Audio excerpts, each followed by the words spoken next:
The third installment of Ty West Trilogy featuring X, Pearl, and now the one we're talking about today, Maxxine.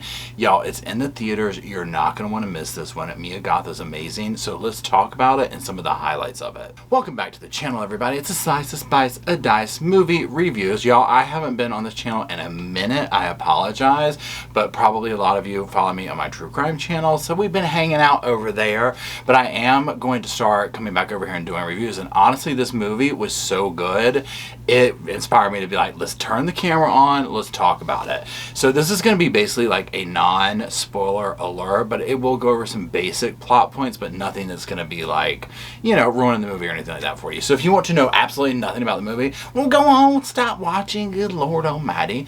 But if you do want to hear my opinion and some of the highlights of the movie and what I thought was good about it, let's get into it now. Now, there's a runtime of 1 hour and 43 minutes, and again, this is by Ty West. Mia Goth, we do see a producer credit from her. She, again, gives a magnificent performance. We'll talk about it a little bit more here shortly. This has been released by A24, and this is becoming one of my favorite horror houses, okay? I absolutely love the stuff that they are putting out. A lot of it, it just makes you really think, the films that they do. They're very different, they're very unique, and in the landscape of the horror genre these days, for me at least, that is a major plus. Let's go over the IMDb description of the movie. So it's 1980s Hollywood adult film star and aspiring actress Maxxine Minx finally gets her big break, but as a mysterious killer stalks the starlets of Hollywood, a trail of blood threatens to reveal her sinister past.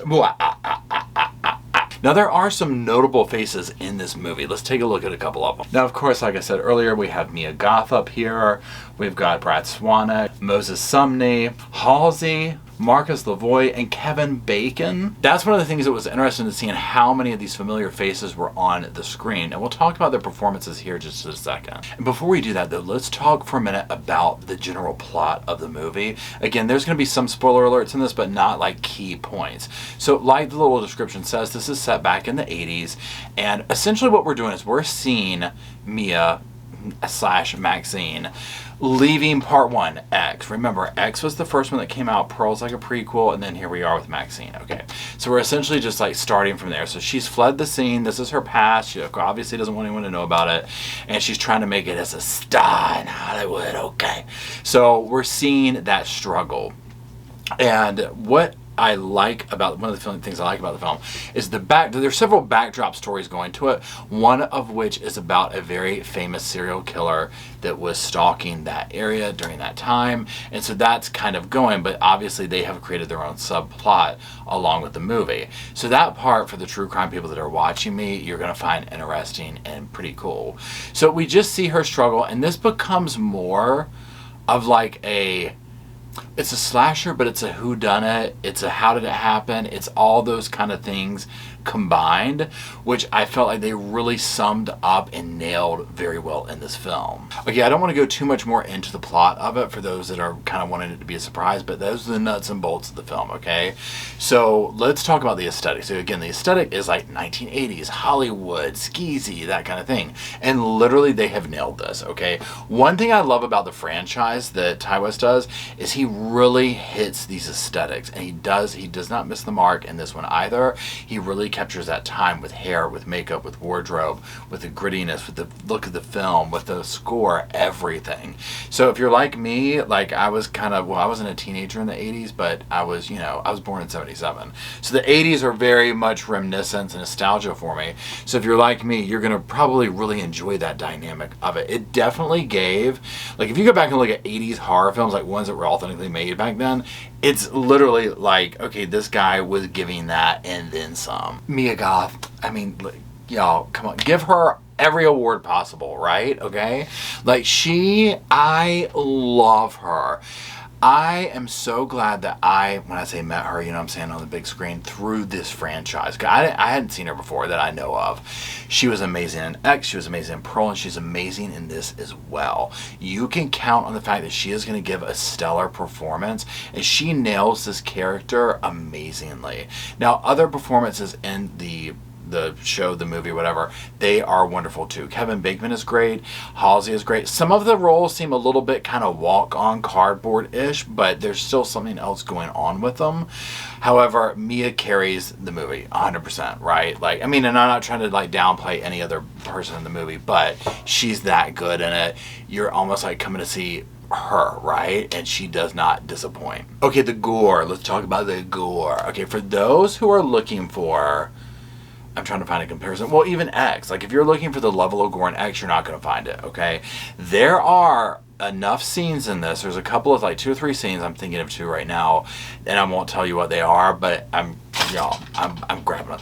Hold me down, okay? They will get you there. They give that. But this is not a gory film like part 1 was, like nonstop kind of a thing. So not that part 1 was nonstop, but I mean it was way gorier. And then there's Pearl, and then you have this. This is like an in-between, right? Of that. You're gonna get that slasher gore, but this is more of like a psychological component of, or a murder mystery, that type vibe than like a Freddy and Jason and, you know, Leatherface and that kind of a thing. So if you're looking for blood and guts, yeah, you're going to get a little bit of it, but, you know, it's not the Centipede. Okay. Now, let's talk about part 1, 2, and 3 in comparison.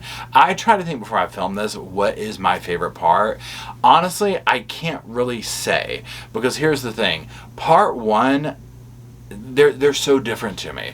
Part 1 nailed that Texas Chainsaw Massacre vibe for me, right? I was like, oh my God, I have finally run into a film, into a director, into a production house that can put out that energy and really capture it and do it really well. Then Pearl comes out, and I'm like, oh my God, I absolutely love character-driven stories, and to me, that's what Pearl was, right? It was her, Mia, on display with her talent. Now, her talent is on display in all 3 of these, but it really shined through in Pearl. This one, again, is like a meet in the middle. So yeah, you can see her talent and all that kind of stuff, but it's like a combo. So for me, when I was like, well, how would I rate them? I probably would sit here and say part 1 is my favorite, Pearl is my next, and this one's my third. And really, they're neck and neck, because basically I consider X and this one almost like the original Halloween part 1 and 2, right? Almost like that. And then you have Pearl. Pearl was such a standalone other kind of vibe to it. So they're neck and neck. And between the two, I'm like, they're such different films, right? It's almost like I can't compare them. So, I mean, I hate to not rank them like that for you, but I literally had a hard time even being able to rank them. Now, also earlier in the year, according to Bloody Disgusting, I'll put it up here, they did an interview with Ty. They talked to him, and he teased a part 4. He's like, let's see how this goes over. Well, you can already tell this is going over very, very well. It's gotten a very good response. So I'm sure we will see another installment in this, and I'm absolutely here for it. I cannot wait to see how we revisit the character and see what's going on. So overall, rush to the theater and see it, right? If you see it at home, it's fine, but to me, it's like a good film to go see on the big screen. And definitely, if you haven't seen Pearl, if you haven't seen X, you definitely need to go watch them. Do you need to watch them before this one? Well, I mean, it kind of makes sense to at least see X, right? But if you haven't seen it in them all, and this introduces you to them, well, then go for it, right? But 2 thumbs up, 10 out of 10, go see it. Let me know what you think down in the comments section. Try not to do spoilers for people who haven't seen it or whatever, but you know, just do you. But let me know, what did you think of Mia's performance? And also, I'm curious from y'all too, which one was your favorite film and how do you rank them? So that's it. Let me know what you think down in the comment sections. Did it get a slice? Did it get a spice? Did it get a dice? Or did it get all 3? Okay, for me, it got all 3. That's it, y'all. I will see you on the next review. Goodbye.